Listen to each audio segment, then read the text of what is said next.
साथियों, इस लोकसभा के संबंध से जुड़ी हुई जरूरी बात अपने आप लोगों के बीच में रखने से पहले मैं बहुजन समाज पार्टी की राष्ट्रीय अध्यक्ष व उत्तर प्रदेश की 4 बार मुख्यमंत्री एवं पूर्व सांसद आदरणीय बहन जी के नाम से लोकप्रिय बहन कुमारी मायावती जी को पूरे तहे दिल से आभार प्रकट करता हूं।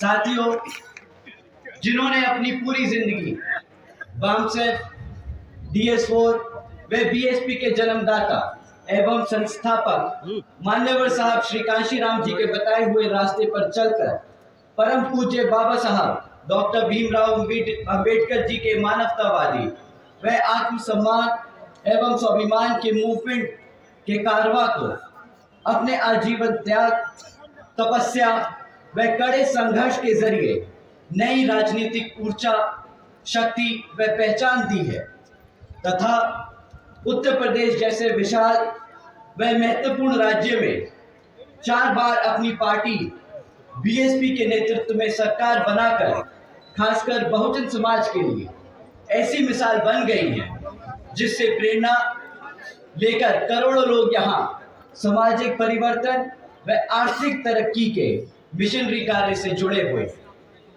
इतना ही नहीं बल्कि मैं खुद भी उनके इस नेतृत्व से प्रभावित होकर BSP मूवमेंट से जुड़ा और उनके पद चिन्हों पर चलकर उस मिशनरी दायित्व, कर्तव्य व फर्ज को पूरा करना चाहता हूं।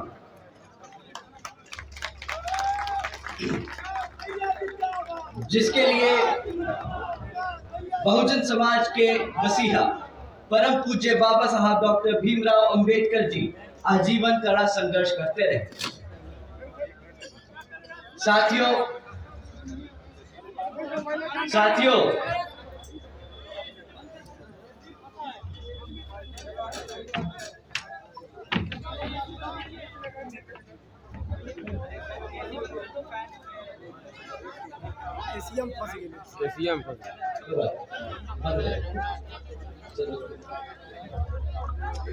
जैसा कि आप जानते हैं कि लोकसभा आम चुनाव चल रहे हैं और इन लोकसभा आम चुनावों में पहले की तरह ही दुश्मन साम दाम दंड भेद का इस्तेमाल करेगा। साथियों, आप सब जानते हैं कि यहाँ पर आजकल दुश्मन सामने से आकर आप पर वार नहीं कर रहा। पिछले कुछ समय से दुश्मन हमारे बीच में रहकर हमारे कार्यकर्ताओं को, हमारे कैडर को, हमारे वर्करों को अंदर से कमजोर करने की कोशिश कर रहा है। आप सब जानते होंगे कि पिछले कुछ समय से यहाँ पर हमारे जो दुश्मन हैं वो बहरूपिये का रूप लेकर हमारे लोगों के बीच में रहकर हमारे कैडर को, हमारे लोगों को भटकाने का काम कर रहे हैं। आप जानते होंगे कि ये बहरूपिये आप लोगों के बीच में रहकर किस तरीके से आपको कमजोर करने की कोशिश कर रहे हैं। आप सबको उनको पहचानना बहुत जरूरी है। साथियों, ये बहरूपिये जय भीम का नारा लगाते हैं। ये बहरूपिये गले में पटका पहनकर आपके हकों की बात करते हैं, परंतु जब अपने नेता चुनने की बात आती है तो कुछ बहरूपिये इतने समझदार होते हैं, अपने आप को ही नेता बना लेते हैं।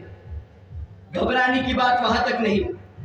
साथियों, घबराने की बात तब है जब ये अपने आप को नेता बनाकर बहुजन समाज पार्टी बहन जी से दूर करके अन्य विपक्षी नेताओं को बड़ा हितैषी बताते हैं, बहुजन समाज का हितैषी बताते हैं। तो साथियों, अगर कोई बहरूपिया आपके बीच में आकर आपके हकों की बात कर बहन जी के अलावा किसी और को नेता माने तो समझ जाइएगा कि आपके बीच में वो दुश्मन खड़ा है जिससे आपको सावधान रहना होगा।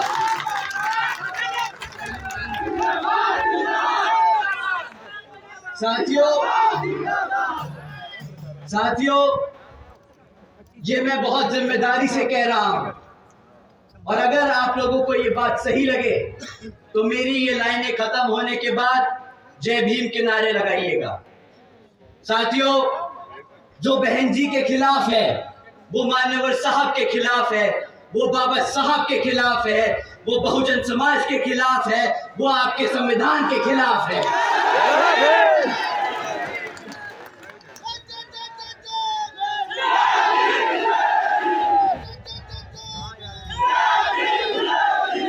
साथियों, ये बहरूपीय कुछ समय से आप लोगों के बीच में बैठकर अफवाह फैला रहे हैं। इन्होंने पिछले कुछ सालों से एक नई अफवाह छोड़ी थी आपके बीच में कि हाथी कमजोर हो रहा है, आपका हाथी किताबों के बोझ में दब रहा है। आप सब ने ये शिकायत सुनी होगी, परंतु हकीकत कुछ और है साथियों। हकीकत क्या है, उस पे आने से पहले मैं आप लोगों से इलेक्ट्रल बॉन्ड्स के बारे में बात करना चाहूंगा। क्या यहाँ पे लोगों ने इलेक्ट्रल बॉन्ड्स के बारे में सुना है? हाथ उठा के बताइए जिन्होंने इलेक्ट्रल बॉन्ड्स के बारे में सुना है। तो आप सब जानते होंगे कि पिछले 6 सालों में भारत के 25 राजनीतिक दलों ने बड़े बड़े धरना सेटों से 16,500 करोड़ रुपए चंदे के रूप में लिए हैं। परंतु एक पार्टी है, एक राष्ट्रीय पार्टी है जिसने किसी भी धरना सेट से 1 रुपया नहीं लिया। आप जानते हैं वो कौन सी पार्टी है? बहुजन समाज पार्टी।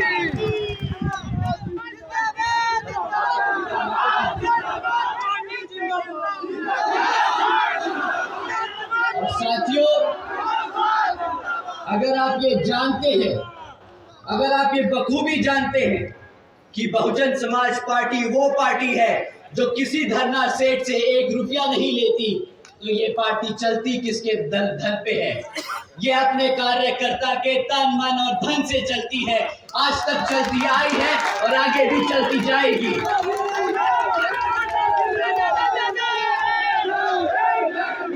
साथियों, हमारे सभी कार्यकर्ताओं से जब जब मुझे बात करने का मौका मिला, जब जब मैंने उनसे ये मुद्दे उठाए कि बात ये भाई सच है कि आप लोगों को किताबों का बोझ भारी लग रहा है, तो पता है पलट के हमारा कार्यकर्ता क्या बोलता है? जानते हैं आप, हमारा कार्यकर्ता अपने दिल पे हाथ रख के बोलता है कि भैया जी, ये किताब नहीं कर्तव्य है हमारा। मान्यवर साहब के मूवमेंट के लिए, उन्होंने बहुजन समाज के मूवमेंट के लिए मान्यवर साहब ने अपनी जिंदगी कुर्बान कर दी, बहन जी ने अपनी पूरी जिंदगी त्याग दी। हम अगर अपनी जेब से निकाल कर 10 रुपया दे देते हैं किताब के माध्यम से, तो ये हमारा कर्तव्य है। तो साथियों, इन बहरूपियों को तमाचा मार के बता दीजिए, ये किताब नहीं, ये कर्तव्य है। ये कर्तव्य है, ये हमारे समाज को आगे बढ़ाने का जरिया है।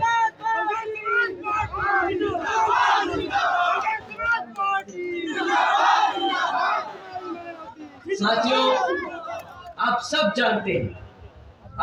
जानते हैं कि इस किताब के महत्व क्या है, कितना जरूरी है ये। परंतु ये जो बहरूपीय आपस में हमारे लोगों के बीच में रहकर ये गलतफहमियां फैलाते हैं, इनको हम कुछ चंद लोग मिलकर नहीं पकड़ सकते। इन सबको हमें अलग से 4-5 लोग मिलकर पूरे देश में इतनी बड़ी पार्टी को अकेले नहीं रोक सकते। तो साथियों, मैं आप लोगों से दरख्वास्त करूंगा कि जब भी कोई कार्यकर्ता, पदाधिकारी या नेता आपके बीच में नीला पटका पहन के आए और बोले कि जी देखिए, बहुजन समाज पार्टी ने बहुत काम किया, पर अब समय आ गया है कि हम दूसरी पार्टी की ओर देखें, तो समझ जाइए कि ऐसे लोगों से सतर्क रहना है, ऐसे लोगों से दूर रहना है। और ये हम अकेले 4-5 लोग नहीं कर सकते, ये आप लोगों को खुद अपने आप से समझना होगा। साथियों, तभी ये मूवमेंट दोबारा से उतनी ही मजबूती से दौड़ेगा जिस मजबूती से ये आज तक यहाँ पर दौड़ तक आया है।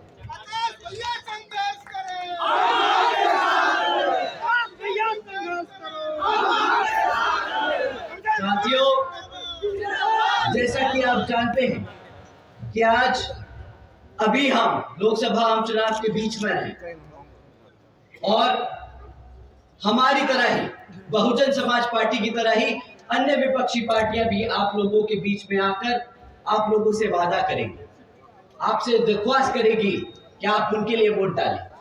परंतु साथियों, इस लोकसभा आम चुनाव में किसी भी पार्टी को वोट डालने से पहले आप उनसे 3 मुद्दों पर सवाल कीजिएगा। सिर्फ 3 मुद्दे। हम जाति धर्म की बात नहीं करेंगे, हम किसी के धर्म के आधार पर वोट मांगने का काम नहीं करेंगे, हम किसी से सवाल नहीं करेंगे किसी धर्म के लिए, धर्म व जाति को लेकर। हम सवाल करेंगे शिक्षा को लेकर, हम सवाल करेंगे हमारी बहन बेटियों की सुरक्षा के लिए, हम सवाल करेंगे अपने युवा साथियों के रोजगार के लिए। बराबर साथियों?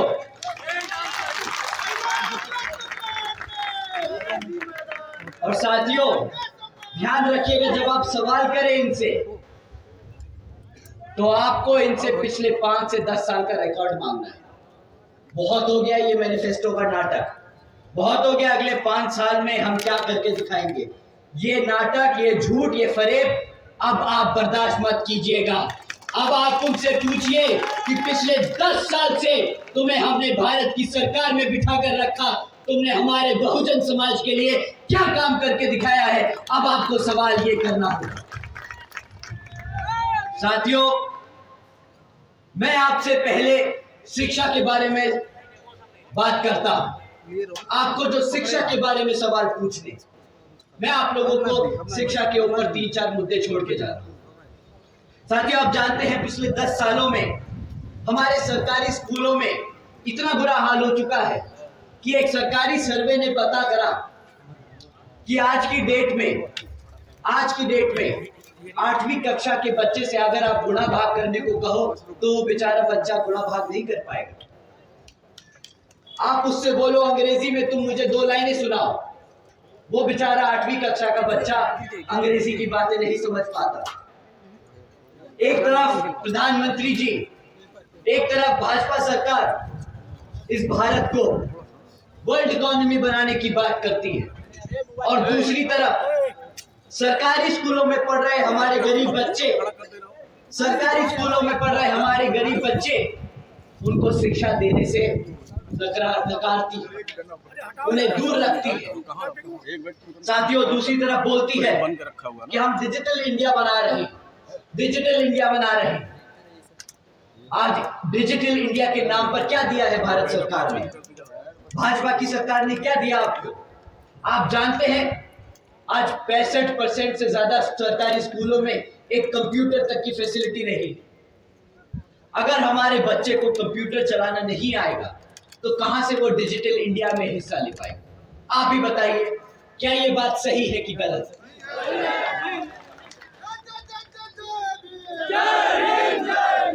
तो साथियों, अगर ये सरकार हमारे बच्चों को प्राइमरी एजुकेशन से लेके सेकेंडरी एजुकेशन तक अच्छे टीचर्स, अच्छे स्कूल, अच्छी शिक्षा नहीं दे पाई तो क्या उसको हक है सत्ता में आने का दोबारा? नहीं है ना? तो अगली बारी ये आपके बीच में आए तो शिक्षा के नाम पर ही इन्हें भगा के फेंक दीजिएगा यहां से। अब हम अपने युवा साथियों की बात करते हैं। हमारे यहाँ कितने युवा साथी हैं? पंडाल में एक बार हाथ उठा के बताएं। बाप रे,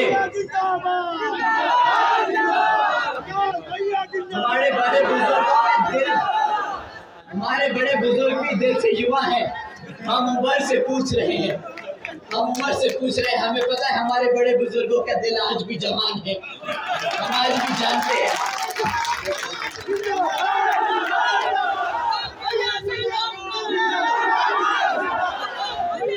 परंतु साथियों, हंसी मजाक अपनी जगह है, पर जो मैं मुद्दा आपके बीच में रख रहा हूं वो बहुत ही जरूरी। हमारे बड़े बुजुर्ग जानते हैं कि जब आप सत्ता में नहीं होते, जब आपके लिए कोई नेता पार्लियामेंट में नहीं लड़ता, आपके लिए आपके हकों की बात नहीं रखता, तो कैसे ये जातिवादी सोच रखने वाली पार्टियां हमारे समाज को तोड़ती हैं। आजकल इन लोगों ने रोजगार को नया मुद्दा बना रखा है। इन्होंने रोजगार को नया तरीका ढूंढा है जिस तरीके से हमारे युवा साथियों को तोड़ा जाए।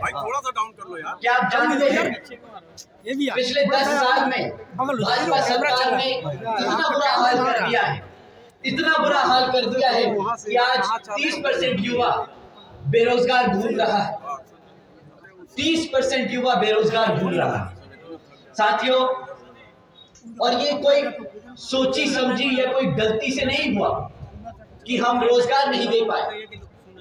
आप जानते हैं सेंटर और स्टेट में जहां पे भाजपा की सरकार चल रही है वहां पर 50 लाख से ज्यादा सरकारी पद खाली पड़े हैं। ये जानबूझ के आपको रोजगार देना नहीं चाहती साथियों, क्योंकि इन्हें पता है कि अगर उन्होंने वो पद भरे तो रिजर्वेशन भी देना पड़ेगा। आप लोगों का हक मारने का इन्होंने नया तरीका ढूंढा है। आप लोगों को रिजर्वेशन से दूर रखने का इन्होंने नया तरीका ढूंढा है। हम पद खाली रख लेंगे, हम नौकरी नहीं देंगे। हम आपको भूखा मार देंगे और नौकरी नहीं देंगे। हम आपको गुलाम बना देंगे, मुफ्त में राशन दे देंगे, पर आपको अपने पैरों पर खड़ा नहीं होने देंगे। साथियों, ये इनकी सोची समझी चाल है।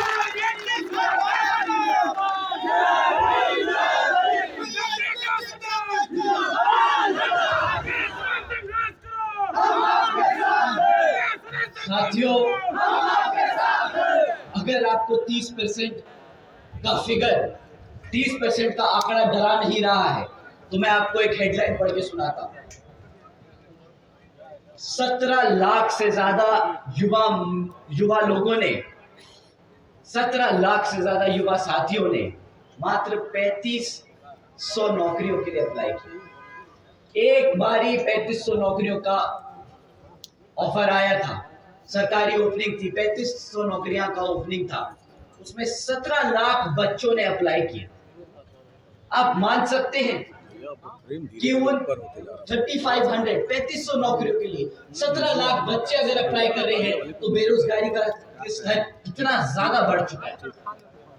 साथियों, मजे की बात तो यह है कि ये 3500 नौकरियां और ये 17 लाख बच्चे जिन्होंने अप्लाई किया, यह हमारे आदरणीय प्रधानमंत्री जी के प्रदेश गुजरात की एक हेडलाइन है। अब हमें समझ नहीं आता कि अगर गुजरात में ये हाल है तो ये भारत में क्या हाल कर रहे होंगे और यहाँ उत्तर प्रदेश में क्या हाल कर रहे होंगे, ये हमारा युवा ही समझ सकता है। अगर मैं 1 मिनट अपने भाषण से निकालकर अपने युवा साथी से सीधी बात करूं, भाइयों, अगर आप बताओ आपके माँ बापों ने कितनी मेहनत करके आपको पढ़ाया, कितना पैसा खर्चा आपकी पढ़ाई पर, आपकी जिंदगी के 12 से 15 साल उन्होंने खर्चा उठाकर आपको पढ़ाया लिखाया। आपको नहीं लगता कि यार मैं भी कमाऊंगा, मैं भी अपने माँ बाप के लिए कुछ करके दिखाऊंगा, उनके लिए भी मैं सहारा बनूंगा? बताइए साथियों, करता है ना दिल? पक्का? तो जब आप लोग सरकारी नौकरियों के लिए पेपर देते हो और वो पेपर लीक हो जाता है तो कैसा महसूस होता है? मन करता है ना, मन करता है ना जिसने पेपर लीक किया उसका गूदा निकाल के उसको जमीन में गाड़ दे। आता है ना गुस्सा? तो मैं अपने सभी युवा साथियों से दरख्वास्त करूंगा कि इस आने वाले लोकसभा चुनाव में आप किसी का गूदा तो निकाल के किसी को जमीन में तो नहीं गाड़ सकते, पर जो बाबा साहब डॉक्टर भीमराव अंबेडकर जी ने ताकत दी है अपने वोट देने की, वोट डालने की, उस वोट को एक एक बंदूक की गोली की तरह इनकी छाती में गाड़ दिया। ये हमारे सभी युवा साथियों की तरफ से बदला होगा जो इन्होंने हमारे साथियों के साथ इतने सालों तक खिलवाड़ किया है। साथियों, ये कोई मजाक नहीं। अगर मेरे शब्द थोड़े से ज्यादा निकल गए, गंदे निकल गए, मुझे माफ कीजिएगा, पर ये गुस्सा है, ये मुझे पता है मेरे युवा साथियों का गुस्सा है। उनको बहुत बुरा लगता होगा अपने माँ बाप के लिए जो सहारा बनना चाहते थे, वो आज भी उन पे निर्भर है। बहुत बुरा लगता हूँ। युवाओं की ललकार है। साथियों, दूसरी ओर अब मैं आप सबसे बात करना चाहता हूँ। साथियों, एक तरफ इन्होंने हमारे युवाओं को रोजगार से दूर रखा, एक तरफ हमारे छोटे बच्चों को शिक्षा से दूर रखने की कोशिश करें। ये आप लोगों को इन मुद्दों पे बात नहीं करने देना चाहते। आपका ध्यान भटकाने के लिए क्या बात करते हैं? हमारी माताएं, आप ध्यान से सुनिएगा, ये आपको मुफ्त में राशन देने की बात करते हैं। हमारे घर में सबसे ज्यादा किस चीज की जरूरत है? अनाज की। हम किस लिए कमाते हैं? ताकि अपना पेट भर सके। इन्होंने क्या सोचा कि रोजगार नहीं देंगे, पढ़ाएंगे लिखाएंगे नहीं, राशन दे देते हैं, चुपचाप निपट जाएगा मामला। पर साथियों, अब ये चुपचाप से कुछ नहीं निपटने वाला। आप सवाल कीजिएगा कि ये जो बोलते हैं ना सीना चौड़कर मंचों से कि हम 80 करोड़ जनता को मुफ्त में राशन देने का काम कर रहे हैं, इनसे पूछिए कि भाई साहब ये जो एहसान कर रहे हो ना 80 करोड़ जनता पे, नहीं चाहिए, नहीं चाहिए। ये ऐसा चूना मत लगाओ हमें। पूछिए क्यों मैं चूना बोलता हूं। आप लोगों को कितने का राशन मिलता होगा? 13 रुपया। आपको मैं बोलता हूँ महीने में वो 1000 रुपये का राशन दे देते हैं। बहुत ईमानदार लोग हैं ना, बहुत ज्यादा। हाँ, बहुत ज्यादा ईमानदार है। 5 किलो का आटा देते हैं। मैं कहता हूँ तेल भी देंगे, चीनी भी देंगे, गैस सिलेंडर भी देंगे। आपको 1000 रुपये से ज्यादा का राशन नहीं मिलता। 1000 रुपये से ज्यादा का राशन नहीं मिलता। पर अगर साल में अगर 1000 रुपये के हिसाब से भी लगा ले तो 12,000 से ज्यादा रुपए का राशन नहीं बनता। मानते हैं साथियों? क्यों हमारी माताएं बहनें, बताइए 12,000 से ज्यादा रुपए का राशन तो नहीं बनता ना साल का। पर अगर आपकी क्लास 4 की नौकरी लगी होती तो महीने का कितना कमाते? कम से कम 15 से 20,000 रुपया, कम से कम 20,000 रुपया। बिल्कुल जी के शासनकाल में 35,000 रुपए मिल रहा सफाई कर्मी को। 35,000 रुपए सफाई कर्मचारी को दिया बहन जी ने। पर साथियों, ये धंधे वाले लोग हैं ना, तो पैसा तो बचाएंगे, नहीं देंगे 35,000। मैं कहता हूं आपको 20,000 देते हो, आपको साल को 2.5 लाख रुपया कमाने का मौका मिलता अगर आप रोजगार में होते। मुफ्त में राशन दे के 12,000 रुपये का राशन दिया, 12,000 का राशन दिया और 2.5 लाख का चूना लगा दिया। भाई साहब पान मांगा था, ये चूना नहीं मांगा था उसमें लगाने को आपसे, ये क्या लगा के दे दिया? साथियों, ये जो राशन की स्कीम है ना, ये सबसे बड़ा चूना लगाया है हमारी जनता को इन्होंने। और क्या बोलते हैं आपसे गांव-गांव में घूमकर बोलते हैं ना कि मोदी जी का नमक खाया है, मोदी जी का नमक खाया है। अब वोट तो देना पड़ेगा भाई साहब। अगली बार ये बोले ना कि मोदी जी का नमक खाया है तो पलट के बोलना कि भाई साहब जो सामान खरीदता हूँ ना उसमें जीएसटी ठोक के देता हूँ, वो मेरा पैसा है, मोदी जी का नमक नहीं, मेरा खुद का पैसा है। तुमने कुछ नहीं किया, गद्दारी की है हमारे साथ, गद्दारी की है।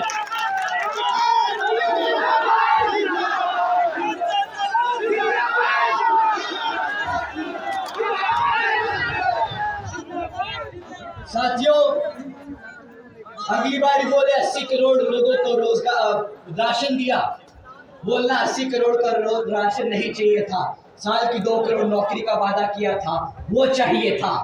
कहाँ है मेरे साल की 2 करोड़ की नौकरियां? आज 10 साल होने को जा रहे हैं। कम से कम 10 करोड़ नौकरियां युवाओं को मिल जानी चाहिए थी। कहाँ है वो रोजगार? सवाल पूछेगा साथी। मुफ्त में वोट नहीं देना है, मुफ्त में वोट नहीं देना है। अगर बोले ना नमक खाया है, वही थैला, जिस थैले में राशन दिया है वही थैला खाली पकड़ा के वापस भेज देना, बोलना ये रखो तुम्हारा थैला, नहीं देना तुम्हें वोट, नहीं चाहिए तुम्हारी राजनीति, नहीं चाहिए तुम्हारा राशन।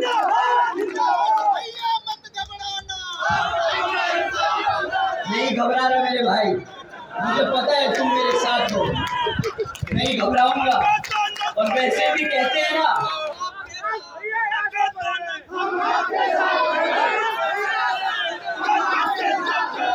साथियों, मैं तो छोड़ो, बहुजन समाज का हर एक बच्चा किसी से नहीं घबराता, क्योंकि उस बच्चे पे शेरनी का हाथ है और इस भारत में किसी माइकल क्लार्क उसको हाथ नहीं लगा सकता।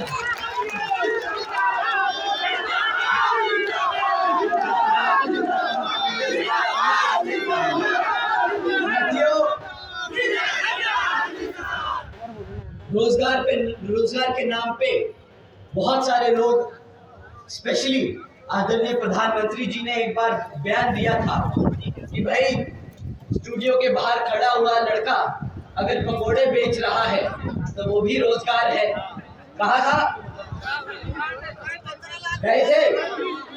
तो इसी अगर लॉजिक को माने, अगर इसी चीज को मान ले तो भाई चौराहे पे कटोरा लिए खड़ा आदमी जो भीख मांग रहा है वो भी रोजगार है। और साथियों, वो दिन दूर नहीं, अगर प्रधानमंत्री जी दोबारा आ गए ना तो पूरा देश चौराहे पे खड़े होकर भीख मांग रहा होगा, और तब भी ये लोग मंचों से खड़े होकर बोल रहे होंगे हमने पूरे देश को रोजगार देने का काम किया। साथियों, 2 मिनट में महंगाई पे लूंगा। आप लोगों ने पेट्रोल खरीदा आज यहां तक आने के लिए, क्या रेट दिया पेट्रोल? 100 रुपया। आज से 10 साल पहले याद है कि क्या रेट हुआ करता था? 40, 50, 60 रुपया बराबर। आपको ध्यान है, मैं जब थोड़ा सा छोटा था मैंने टेलीविजन पे देखा, टीवी पे देखा, स्मृति ईरानी जी को देखा था। आदरणीय स्मृति ईरानी जी को देखा था।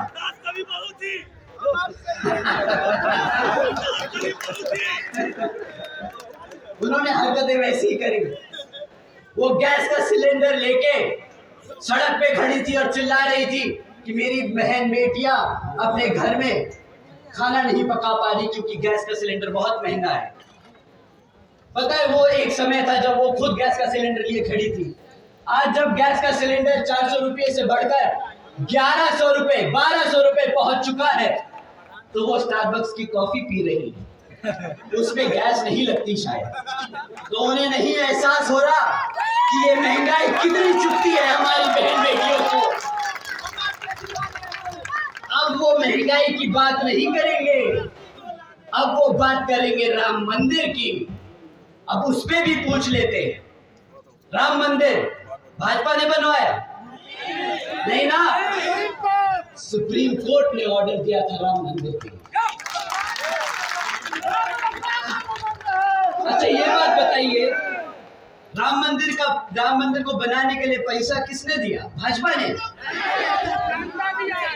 यहाँ की जनता ने दिया ना। तो इनसे कभी पूछिएगा जो मंचों से खड़े होकर दावा ठोकते हैं कि हमने राम मंदिर बनाया है, भाई ना तुम पैसे दिए हो, ना तुम कोर्ट का ऑर्डर लेके आए हो, ना तुमने जमीन खोदी, तो किस बात का क्रेडिट मांगते हो राम मंदिर का? पर घमंड पूरा है। बोलते हैं हम राम लल्ला जी को अयोध्या लेके आए। वाह भाई, अब तुम इतने बड़े हो गए हो कि तुम एक भगवान को लेकर आओगे। वाह,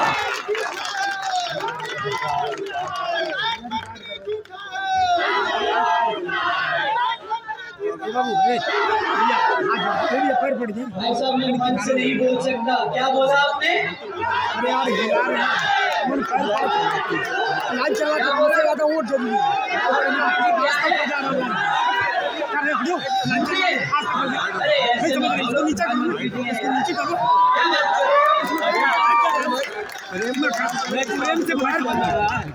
लाइव जा रहा ना।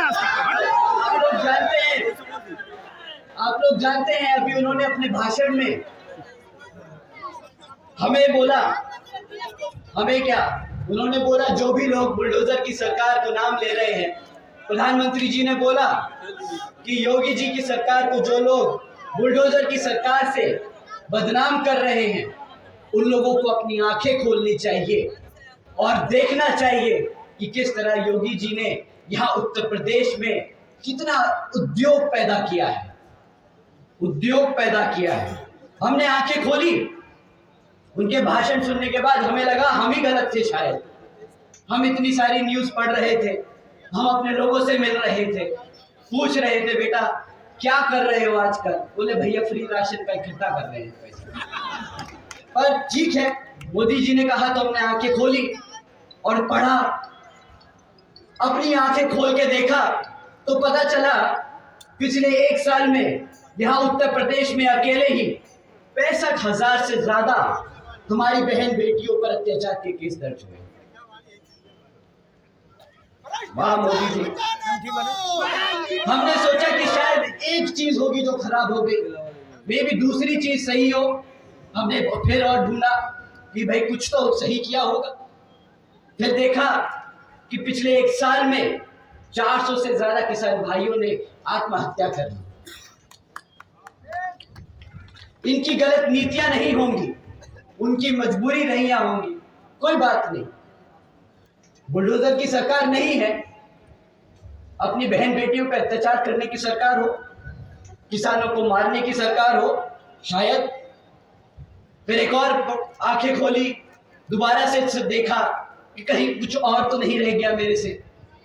एक लाइन हेडलाइन पढ़ी मैंने, 62 प्योन की नौकरियां आई थी सरकारी क्लास 5 की, उसके लिए 90,000 से ज्यादा पीएचडी ग्रेजुएट्स और मास्टर्स डिग्री होल्डर ने अप्लाई किया। भाई पता नहीं, शायद बहुत ज्यादा उद्योग बढ़ रहा है तो पीओन की नौकरी के लिए दौड़ रहे हो नौजवान, पता नहीं। फिर और देखा, पता चला यूपी में 40% 5 साल से कम उम्र के बच्चे कुपोषण के शिकार, खाना भी नहीं दे पा रहे। अब आपको तो पता ही है सरकारी राशन कैसा मिलता है, उसकी क्वालिटी क्या है, तो शायद ये भी सच हो। क्या आप जानते हैं साथियों, बच्चों के खिलाफ यौन शोषण के मामले में यूपी नंबर 1 बन गया है ना। मैंने आंखें खोली, बुलडोजर से आगे देखा तो पता चला ये सब भी है। हमारी बहन बेटियों के खिलाफ जो अत्याचार होता है देश में नंबर 1 पहुंच गया यूपी, ये भी देख लिया। शायद आंखें ज्यादा खोल ली मैंने। क्या आप जानते हैं हत्या के मामले पूरे देश में सबसे ज्यादा यूपी में हो रहे हैं, सही बात। आदरणीय प्रधानमंत्री जी, आप जिस प्रदेश के सांसद हैं वो देश आज भारत का किडनैपिंग कैपिटल बन चुका है। यहां पर कोई फैक्ट्रियां नहीं लगी, यहां पे किडनैप करने की फैक्ट्रियां लगी हैं, रोजगार देने की फैक्ट्रियां नहीं लगी। साथियों, ये है हकीकत भाजपा सरकार की। तो साथियों ठीक है, आज के बाद से हम बुलडोजर की सरकार नहीं बोलेंगे। योगी जी की सरकार बुलडोजर की सरकार नहीं है, ठीक है। मान लिया आप लोगों को चलेगा, ठीक है। आप लोगों की सरकार बुलडोजर की सरकार नहीं, आप लोगों की सरकार गद्दारों की सरकार। जो सरकार अपने बच्चों को भूखा रखे, जो सरकार अपनी बहन बेटियों पर अत्याचार होने दे, जो सरकार अपने युवाओं को बेरोजगार रखे, जो सरकार अपने सभी जनता, सभी आवाम को राशन के नाम पर गुलाम बना कर रखे, ऐसी सरकार गद्दार ही सरकार है। आज के बाद ये बुलडोजर की नहीं, ये गद्दारों की सरकार है।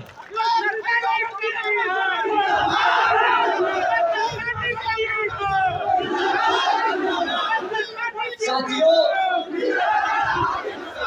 बहुत हो गया ये सब मुद्दों की बात। 2 करोड़ नौकरी देनी थी सालाना, नहीं मिली। अग्निवीर की योजना चलाई जिसमें भी बोल दिया 25% लोग रखेंगे, उसके बाद बाकी सबको बेरोजगार कर देंगे। ठीक है, कोई बात नहीं, आपको पढ़ने नहीं देंगे, नौकरियां नहीं देंगे, आपका संवैधानिक हक खत्म करने का इन्होंने नया तरीका निकाला है। जब आपके पास पढ़ाई लिखाई नहीं होगी तो आप अपने इतिहास के बारे में जानेंगे कैसे? वो कहते हैं ना कि अगर किसी कौम को मिटाना हो तो उसको उसके इतिहास से अलग कर दो। ये वही काम कर रहे हैं। साथियों, जब आपको रोजगार नहीं मिलेगा तो आरक्षण की व्यवस्था कैसे मिलेगी? नहीं मिल पाएगी ना। या आपके अधिकारों को खत्म करने का काम कर रहे हैं। साथियों, अगर मैं यूं ही चलता रहा तो रात हो जाएगी पर इनकी विफलताएं नहीं खत्म होंगी। तो मैं आपसे आगे बढ़ता हूं। साथियों, इनके अलावा और भी लोग हैं जो बाजार में घूम रहे हैं आपका वोट मांगते हुए। एक हैं लाल टोपी पहनते हैं, साइकिल पे घूमते हैं, क्रिकेट खेलते हैं, अच्छे हैं, शायद अच्छे ही होंगे भाई, दिल से तो कोई बुरा होता नहीं। परंतु हमारे युवा साथी बताते हैं कि भैया टोपी तो उन्होंने पहनी थी बट वोट डालने के बाद पता चला टोपी तो हमें पहना के चले गए। तो आज के बाद से अपना वोट उनको तो नहीं जाएगा। साथियों, आप जानते हैं कि पिछले विधानसभा आम चुनाव में हमारे मुसलमान समाज ने उन पर पूरा भरोसा जताते हुए एक तरफा उनको वोट डाला, एक तरफा वोट डाला। उसके बाद भी वो एक दिन है जिस दिन रिजल्ट आया और आज का दिन है। कितनी बारी हमारे मुसलमान समाज के ऊपर अत्याचार हुआ है परंतु इनके मुंह से एक शब्द नहीं निकला। आप लोग सब जानते हैं कि नहीं? साथियों, इनके मुंह से शब्द नहीं निकलता अपने समाज को बचाने के लिए। परंतु जब संसद में रिजर्वेशन इन प्रमोशन का बिल आता है तो इनकी जुबान और इनके हाथ उसको फाड़ने के लिए सबसे तेज और सबसे आगे चलते हैं। सुना है आजकल आदरणीय अखिलेश जी एक एक सीट पर 4-4 टिकटें बांटते फिर रहे हैं। उन्हें समझ नहीं आ रहा किस प्रत्याशी को खड़ा करा जाए। कंफ्यूज है। अच्छा, बात कंफ्यूज ही होंगे। उससे ज्यादा खतरनाक बात यह है कि जब बहुजन समाज पार्टी ने अपना प्रत्याशी उतारा एक सीट पर तो उन्होंने अपना प्रत्याशी वापस लेकर एक दूसरे को खड़ा किया जो दलित समाज से था। वो हमारा वोट काटने का काम कर रहे हैं। जो हमें बोलते हैं ना कि हम वोट काट रहे हैं, उन्हें अपने दरबार में झांक कर देखना होगा और अपने समाज को जवाब देना होगा कि तुम असली में नुकसान कर रहे हो इस भारत का या तुम जिस पे उंगली उठा रहे हो वो कर रहा है। साथियों, इनको भी मत बख्शना इस बारी। अब आज बात करते हैं जो लोग हाथ का लेके आते हैं झंडा अपना। वो बोल रहे हैं कि हम एक कोने से दूसरे कोने तक भारत जोड़ने की कोशिश कर रहे हैं। भारत की जनता ने उन्हें 60 साल तक सत्ता में बिठा के रखा। मानते हैं साथियों? कितनी बार ऐसा हुआ है कि वो लोग आपके हकों के लिए खड़े हो। वो पार्टी जिसने बाबा साहब को भारत रत्न देने से मना कर दिया था, जिसने बाबा साहब को भारत रत्न देने से रोक के रखा, वो पार्टी आज बोलती है कि हम SC ST और OBC समाज को आरक्षण देने की पूरी कोशिश करेंगे। क्यों भाई? अब जब मान्यवर साहब ने, अब जब बहन जी ने इस बहुजन समाज को इकट्ठा कर पूरे देश में इसकी ताकत एहसास दिला दी, तो अब तुम्हें इससे घबराहट हो रही है, अब तुम इससे डर रहे हो, तो अब बात कर रहे हो 60 साल बाद इनको आरक्षण देने की। साथियों, ये पैदाइशी गद्दार है, इनको जवाब देने का कोई फायदा नहीं। वोट देना तो दूर की बात है, इनकी तरफ मुड़ के भी मत देखना।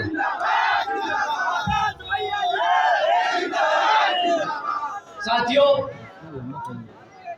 इन पे बहुत समय खर्च दिया, आप लोग अपना बहुत कीमती समय निकाल के आए हैं। मैं आपसे बहन जी के काम के बारे में बात करना चाहता हूँ, बहन जी मॉडल ऑफ गवर्नेंस के बारे में। जब 2007 से 12 की सरकार थी तो बहन जी ने कुछ नीतियां चलाई थी जिनको अब अगर आप लोग बहन जी को वोट डालकर सत्ता में बिठाने का काम करेंगे तो बहन जी पूरे देश में हमारे सब समाज में से सभी लोगों को, जरूरतमंद लोगों को इन्हीं नीतियों पर चलकर सबको अपने पैरों पर खड़ा करने का काम करेंगे। साथियों, बहन जी ने महामाया गरीब बालिका आशीर्वाद योजना चलाई थी, जिसके तहत बहन जी ने देश की सबसे गरीब बच्चियों को पैदा होने पर ही 1-1 लाख रुपए देने का काम किया था। यहाँ पे कुछ बड़े बुजुर्ग हैं जो जानते हैं जिनकी बेटियों को वो 1-1 लाख रुपए मिलेंगे। हमारे साथी सीनियर, उन्हें पता है ये। साथियों, बहन जी ने सावित्रीबाई फुले आशीर्वाद योजना भी चलाई थी, जिसके तहत बहन जी ने अपनी बच्चियों को 12वीं तक की शिक्षा मुफ्त में देने का काम किया था। साथियों, बहन जी ने मुफ्त में शिक्षा दी थी। ये लोग अनाज देते हैं। पता है बहन जी ने शिक्षा क्यों मुफ्त में दी? क्योंकि बाबा साहब कहते थे कि शिक्षा वो शेरनी का दूध है। एक बार तेज से बोलिए कि प्रधानमंत्री तक आवाज चली जाए। क्या आपके बाबा साहब क्या कहते थे? शिक्षा वो दूध है जो पिएगा। बहन जी ने प्रदेश की हर एक बच्ची को शेरनी बनाने का काम किया, क्योंकि आपने उन्हें आयरन लेडी बनाने का काम किया। साथियों, बहन जी मॉडल ऑफ गवर्नेंस के तहत चलकर बसपा की सरकार ने प्रदेश में व्यवसायिक institutes, technical institutes, engineering colleges, polytechnic एवं इंडस्ट्रियल ट्रेनिंग इंस्टीट्यूट्स में अन्य पिछड़े वर्गों के लिए 27वीं सदी सीटों की आरक्षण तय की। साथ इन्हीं सब सरकारी कॉलेजेस में, स्कूल हॉस्टल्स में बहन जी ने 27% अपने पिछड़े समाज के बच्चों के लिए हॉस्टल्स में रिजर्वेशन देने का काम किया था। साथियों, आप जानते हैं इन्होंने हमसे बोला कि बुलडोजर की सरकार नहीं बोलना, मान लिया नहीं बोलेंगे, पर बहन जी ने वही बुलडोजर का इस्तेमाल कर अपने सभी SC, ST, OBC व आदिवासी समाज के 3.5 लाख परिवारों को छत देने का काम किया था महामाया आवास योजना के तहत। आप जानते हैं इन्हीं सब नीतियों पर चलकर बहन जी पूरे देश में सब समाज में से कमजोर वर्ग को अपना खुद का घर देने का काम करेंगे। साथियों, साथ ही साथ आप जानते हैं, हमारे युवा साथी जानकर हैरान होंगे कि बहन जी ने अपने शासनकाल के दौरान 90,000 से अधिक शिक्षकों को रोजगार देने का काम किया था। 1 लाख से अधिक सफाई कर्मचारियों को रोजगार देने का काम किया। 2 लाख से अधिक जवानों को पुलिस फोर्स में भर्ती किया और 6 लाख से अधिक सभी समाज में से, अपर कास्ट समाज में से सभी कमजोर लोगों को विभिन्न विभागों में, सरकारी विभागों में रोजगार देने का काम किया। साथियों, बहन जी ने कभी जात देखकर, किसी धर्म को देखकर कभी भी रोजगार देने का या फायदा पहुंचाने का काम नहीं किया। उनके लिए जब वो मुख्यमंत्री थी तो उनके लिए सारी जनता बराबर थी, सारी आवाम बराबर थी, हर धर्म बराबर था, हर जात बराबर थी। उन्होंने कभी भी बुलडोजर के बल पे सरकार नहीं चलाई। उन्होंने कभी भी इनकाउंटर की सरकार का टाइटल नहीं लेने दिया। उन्होंने हमेशा गुंडों और माफियाओं को जेल के पीछे भेजकर कोर्ट को अपना काम करने दिया। साथियों, वो है एक एडमिनिस्ट्रेटर, वो है एक मुख्यमंत्री, वो है एक असली नेता, वो है एक लीडर।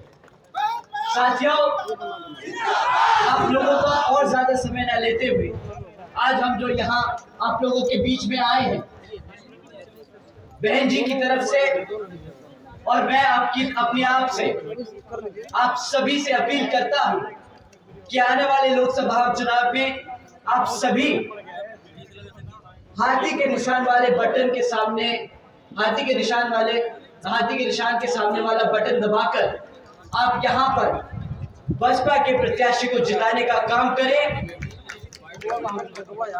और इन सबको पार्लियामेंट में भेजकर बहन जी को प्रधानमंत्री बनाने का काम करें। आप सबसे तहे दिल से अपील है। साथियों, आप लोगों का एक एक वोट यहाँ पर हाथी के साथ साथ पूरे देश में हर पिछड़े समाज के लिए काम आने वाला है, तो इसका सही सोच समझ के इस्तेमाल कीजिएगा। हम अपने सभी युवा साथियों से दरखास्त करते हैं कि आप बढ़ चढ़कर वोट डालने जाए और बहुजन समाज पार्टी को विजय बनाकर बहन जी को प्रधानमंत्री बनाने का काम करें और हमारे सभी प्रत्याशियों को पार्लियामेंट में भेजने का काम करें। जय भीम, जय भारत।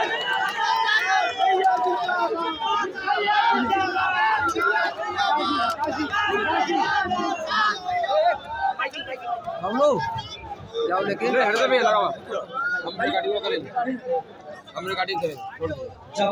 जनाब जावेद सिनानी जी गोरखपुर से लड़ रहे हैं हमारे प्रत्याशी। जनाब मोहम्मद मोहसिन आलम जी महाराजगंज से प्रत्याशी हैं हमारे। डॉक्टर राम समुद जी बासना से जो हमारे प्रत्याशी हैं। हम आप सबसे दरख्वास्त करते हैं कि आप इन सब को भारी वोटों से जिताकर पार्लियामेंट में भेजने का काम करेंगे। जय भीम, जय भारत।